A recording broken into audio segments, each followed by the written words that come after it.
자, 이 시간에 다양한 문화와 복음 전달에 대해서 한번 생각해 봅시다. 물고기가 물속에 사는 것처럼 인간은 문화 가운데 생존하고 있죠. 그래서 그들의 삶의 방식과 세계를 보는 눈이 문화를 통해 습득되고 있습니다. 그러니까 물속에 들어가서 살아가는 것처럼 문화 속에서 그냥 자연스럽게 살아간다는 거죠. 삶의 방식이 제각기 다르고 풍습 또는 예절, 가치관이 나라와 부족마다 다릅니다. 문화는 인간이 사회 관계 속에서 학습되어지고 상호 공유하는 행동, 사상, 생산물의 통합된 체계라고 정의를 할 수가 있습니다. 그래서 문화는 집단적 사고, 느낌, 신념의 방식이고 삶을 위한 청사진을 제공합니다. 사람들은 문화에 따라서 먹고 입고 말하고 행동하는 방식이 다르고, 그리고 가치관과 신념과 그런 행동하는 것에 대해서 차이가 있다는 겁니다. 그래서 이런 문화의 차이를 이해하는 것이 타문화권에서 복음을 전파하는데 얼마나 중요한지를 생각을 해보겠습니다. 그래서 선교지의 문화를 이해하는 정도만큼 의사소통이 가능해지는 거죠. 복음도 효과적으로 전달할 수가 있습니다. 그러니까 단순하게 내가 가진 복음만 알았다고 해서 되는 게 아니라 누누이 강조하듯이 그 문화를 아는 것만큼 의사소통이 된다는 거죠. 그들의 말을 했다고 해서 그들이 이해하는 것은 아니라는 겁니다. 그들의 문화를 알아야 그들의 말을 할 때 그들이 이해하게 되는 거죠. 자, 성경에서 본 문화의 접근을 먼저 한번 생각해 봅시다.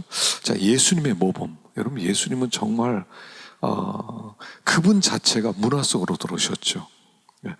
예수님이 만일 막 거룩한 천사의 모양으로 이 땅에 와서 막 하늘의 언어로 정말 거룩한 그런 천사적 언어로 그 뜻을 전했다 하면 어떻게 되겠습니까? 우리는 하나도 이해하지 못했을 것입니다. 근데 그분이 문화 속으로 들어오셔서 그 가운데 성장하시고 이 땅의 언어로 거룩한 사역을 감당하게 됩니다. 여러분, 그분은 목수였어요. 목수는 굉장히 중요한 사람입니다. 집 짓는 사람이에요. 그래서 목수가 이제 쓴 책을 잠깐 봤는데, 목수를 메스터 뷰일더라고 부르더라고요. 메스터 뷰일더. 집을 짓는 장인이란 뜻이에요. 그러니까 메스터라고 하는 것은 모든 것에 꿰뚫은 사람을 얘기하죠.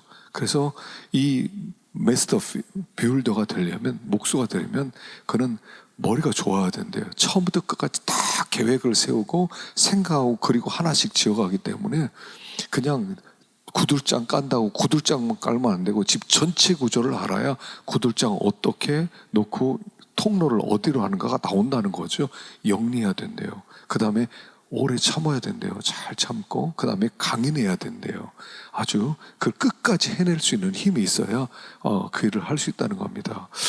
목사가 아니었으면 목수가 되고 싶었다 하는 그런 생각이 좀 들었는데, 예수님은 목수로 오셨어요. 인간 세상을 너무 잘 아셨다 하는 것입니다. 그래서 우리들과 함께 호흡을 하고 우리들이 알아들 수 있는 언어를 사용하고 우리들이 먹는 음식을 먹고 우리들과 함께 뒹굴며 말씀을 전했다는 것입니다. 그래서 이미 그분 자체가 이 문화 속으로 들어오셔서 하늘나라의 복음을 얘기하셨다는 거죠. 그래서 그가 유대라고 하는 나라에 오셔서 그들의 삶의 근간을 이루는 종교, 문화를 개의치 않고 그 속에 들어와서 함께 사셨다는 겁니다. 그분은 이스라엘에 결혼식도 참석하셨죠.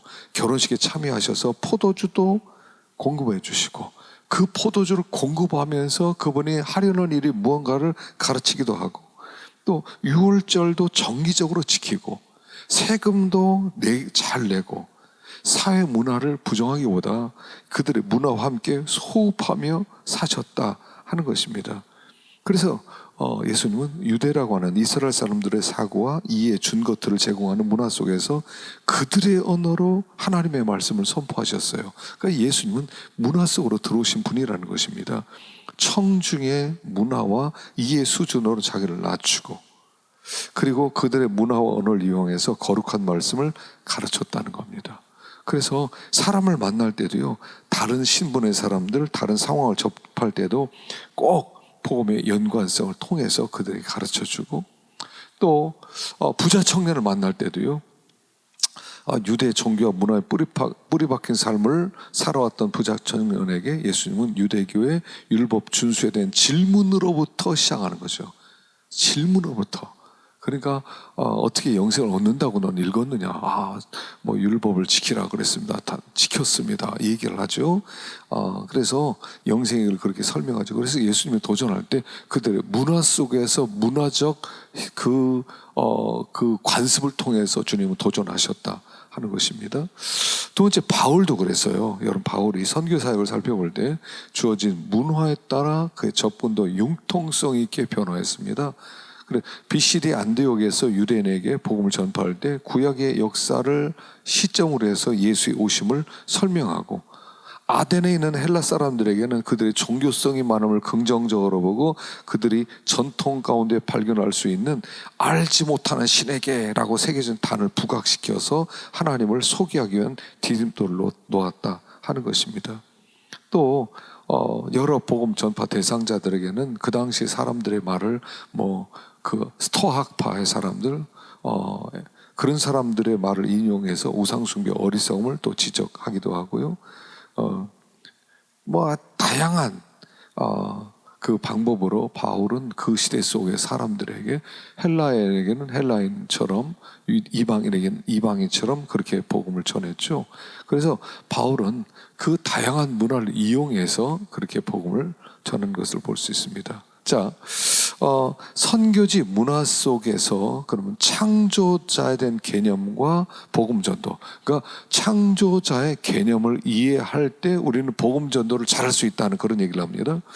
여러분, 구약에 엘 엘리온이라는 말이 나옵니다. 지극히 높으신 하나님이라는 단어죠. 근데 이 엘 엘리온이라는 단어는 이스라엘 백성들이 살아갈 때 그 당시 가나안 사람들의 용어였다는 거예요.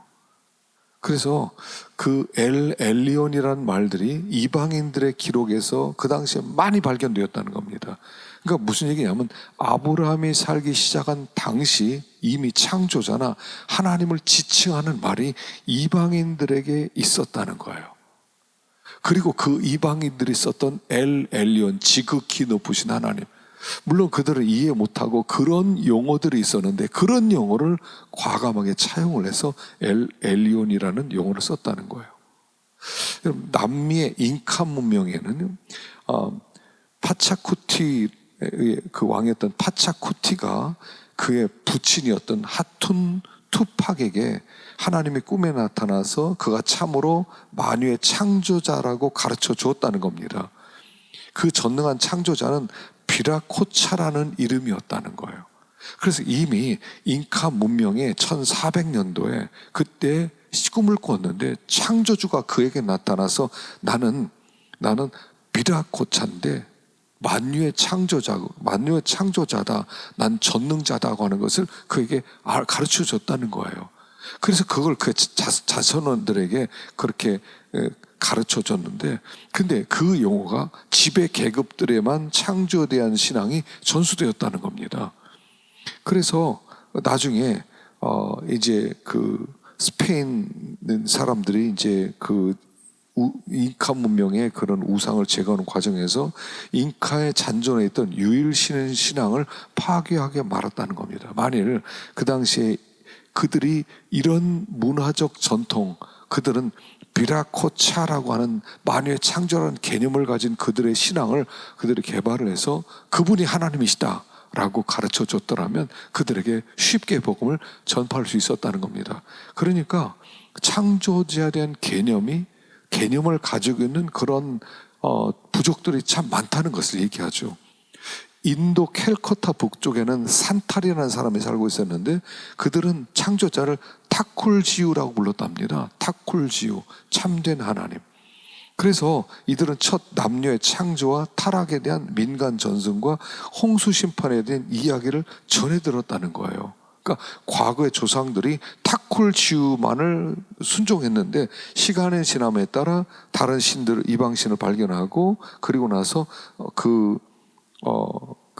다른 신들을 이제 섬기게 되었다는 겁니다. 근데 그들의 선조는 탁골지우는 어떤 신이냐면 육안으로는 볼 수 없고 모든 것을 아시고 모든 것을 창조하고 모든 것을 보존하고 모든 것을 필요를 채우시는 그런 탁골지우라는 것을 그 당시에 이미 가르쳐 주었다는 거예요.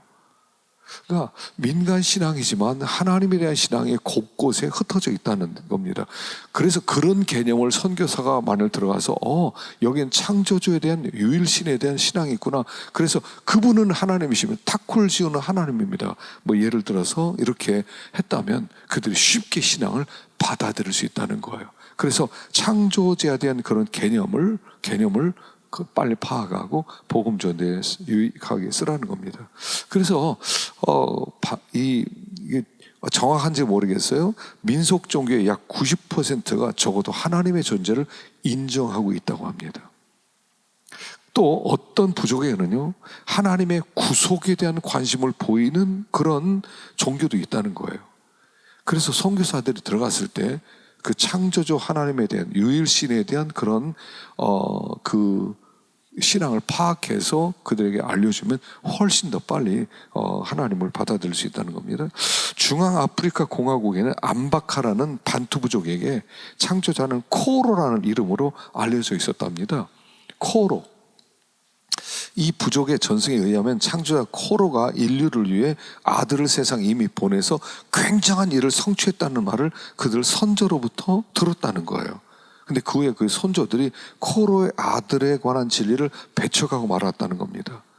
그래서 창조자가 인류를 위해 하신 일을 잊은 이후 다음 세대들은 코로의 아들에 관한 이 진리를 알고자 열망했었다는 겁니다. 그리고 그 잊혀진 진리를 회복하기 위해서 사자들이 찾아올 것이라는 믿음도 가지고 있었다는 거예요. 누군가 코로의 아들이 와서 행한 일을 우리에게 가르쳐 줄 거다는 그런 전수까지 있었다는 것입니다. 소름 끼치지 않으세요? 그들에게 선교사들이 그 코로가 보내신 아들이 예수 그리스도다. 그가 우리를 구속하셨다. 이게 전해지기만 하면 그들은 금방 예수 그리스도를 영접할 수 있다는 거죠.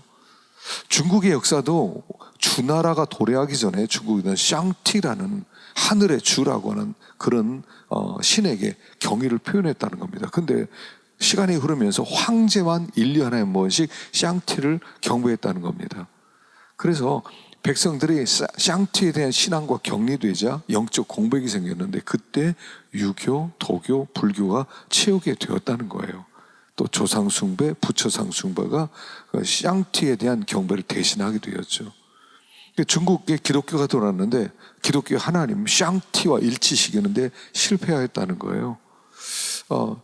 우리나라의 가톨릭 선교사들이 왔을 때 중국에서는 천주, 하늘의 주라고 불렀는데 그걸 한국에서도 천주라고 그러죠. 천주교 그러죠. 근데 1884년에 개신교 선교사들이 한국에 들어와서 초자연적 세계관을 조사할 때 그 한국에는 이미 하나님이라는 단어가 있었다는 겁니다. 하늘님, 하느님, 하나님. 그래서 하나님이라는 용어가 있었다는 거예요. 그래서 그 개신교 선교사들이 이 나라에는 초월신에 대한 하나님에 대한 신앙이 있다. 그래서 여호와를 하나님이라고 부르기 시작하면서 우리 한국 민족들이 그 한민족이 그 하나님의 신앙을 받아들이게 된 거예요. 그러면서 개신교가 엄청나게 이제 전파가 됐고요. 후에 가톨릭 사람들이 하나님을 천주라고 없는 이름을 만든 게 아닙니까? 하늘의 주. 그래서 나중에 그들도 개신교가 하나님이란 용어를 도입해서 저렇게 부응했다. 그러니까 우리도 하자. 그래서 하느님이라고 쓰는 거예요. 그래서 가톨릭에서는 하느님 그렇게 부르죠. 어쨌든 간에 각 나라마다 하나님에 대한 개념이 있다는 겁니다. 그거를 빨리 찾으면 훨씬 복음 전파에 빠른 효과를 얻을 수 있다. 그런 얘기고요. 또 타문화권에 대한 하나님의 이해와 복음 전도, 이해를 좀 하는 거죠. 미얀마의 카렌족에 보면 찬양시가 있는데 그들에게는 이런 이화에 대한 경외심, 그들은 신을 이화라고 불렀어요. 자, 이화는 영원하시고 그의 생명 길다. 태초에 누가 세계를 창조하는가? 이화께서 태초에 세계를 창조하셨다. 이화께서 모든 것을 지정하셨다. 이화는 헤아릴 수 없는 분이다. 이화는 전능하다. 그러나 우리는 그를 믿지 않았다. 옛적에 이화는 사람을 지으셨다. 그는 그 모든 것을 완전히 하신다. 이화는 태초에 사람을 지으셨다. 이런 이화에 대한 신앙이 있었다는 겁니다. 그리고 또 이화에 대한 희망의 노래도 있었다는 겁니다. 정한 때 이화가 오시리라. 죽은 나무에 꽃봉오리가 맺히고 꽃이 피리라. 썩어져 쓸어가지는 나무에 다시 꽃망울이 맺히고 꽃이 피리라. 이화는 오시리라. 큰 타우티를 가져오시리라. 올라가 경배드리자. 카렌의 왕이 오시면 오직 한 왕만 있을 것이다. 카렌의 왕이 오시면 부유한 자도 가난한 자도 없을 것이다. 아도니람 저드슨이 미얀마 사역을 했을 때 7년 지나서 첫 결신자를 얻죠. 근데 카렌족이 날마다 저드슨 집을 지나다녔는데 저드슨은 이화라는 개념을 몰랐었다는 것입니다. 만일 이 카렌족의 문화 속에 있던 이 이화에 대한 찬송시를 알았더라면 이미 복음을 받을 준비가 되었을 그들로부터 아마 엄청난 역사가 있었을 것이다. 이렇게 보는 사람도 있다 하는 것입니다.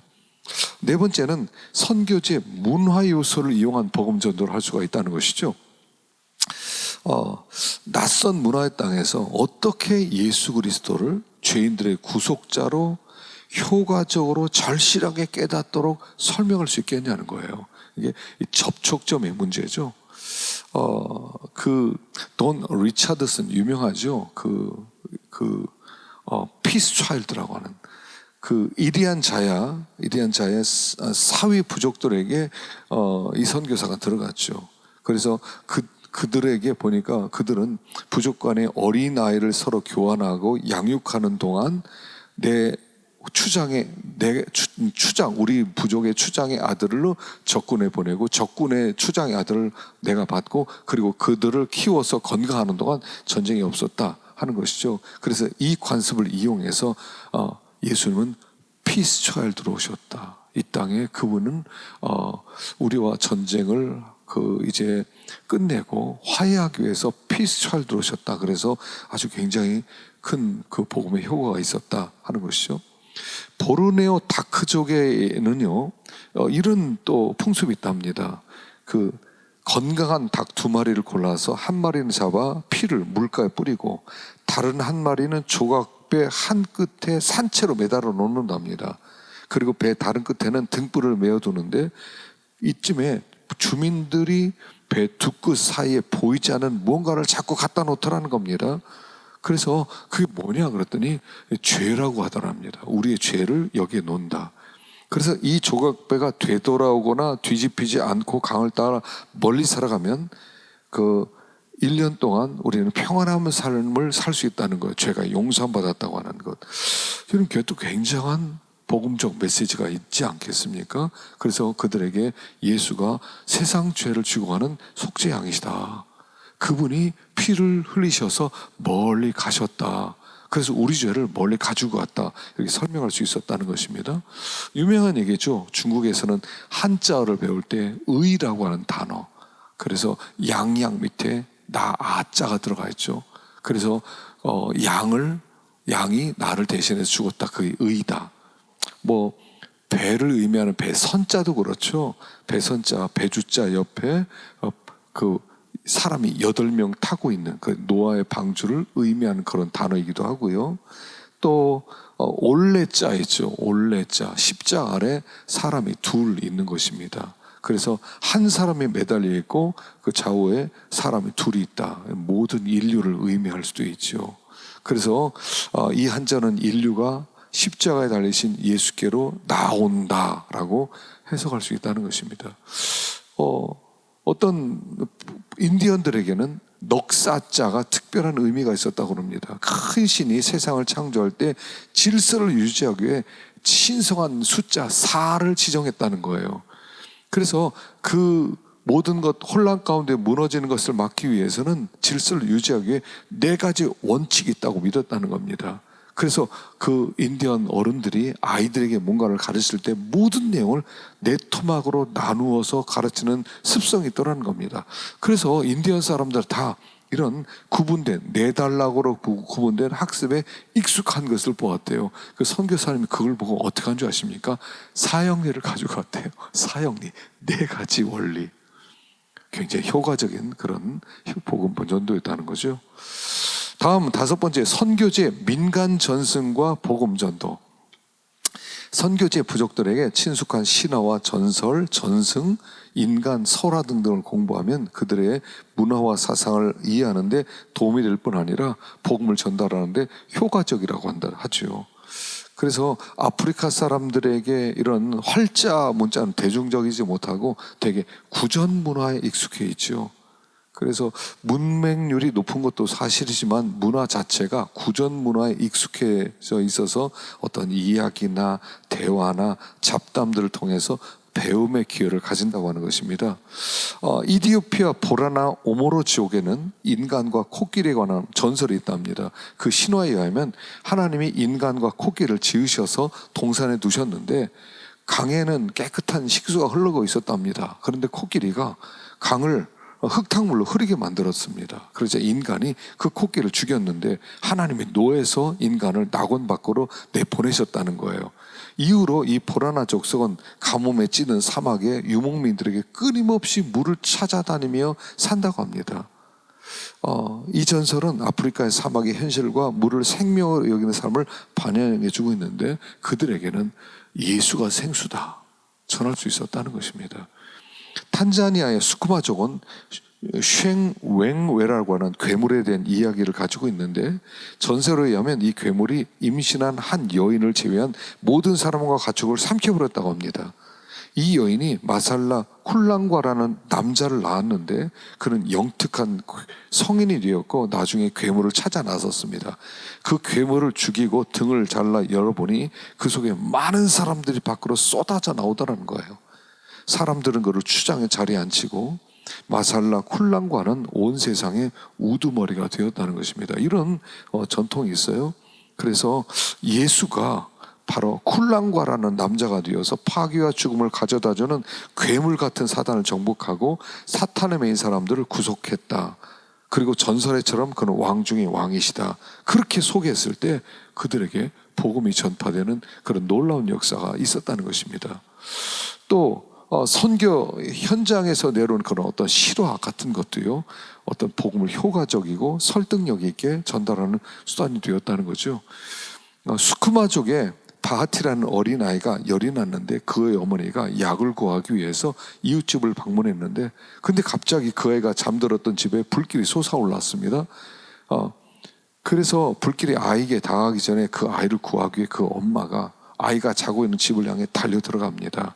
그리고 아이를 밖으로 데리고 왔는데 그동안에 팔과 다리에 심한 화상을 입었고 온몸이 걸렸습니다.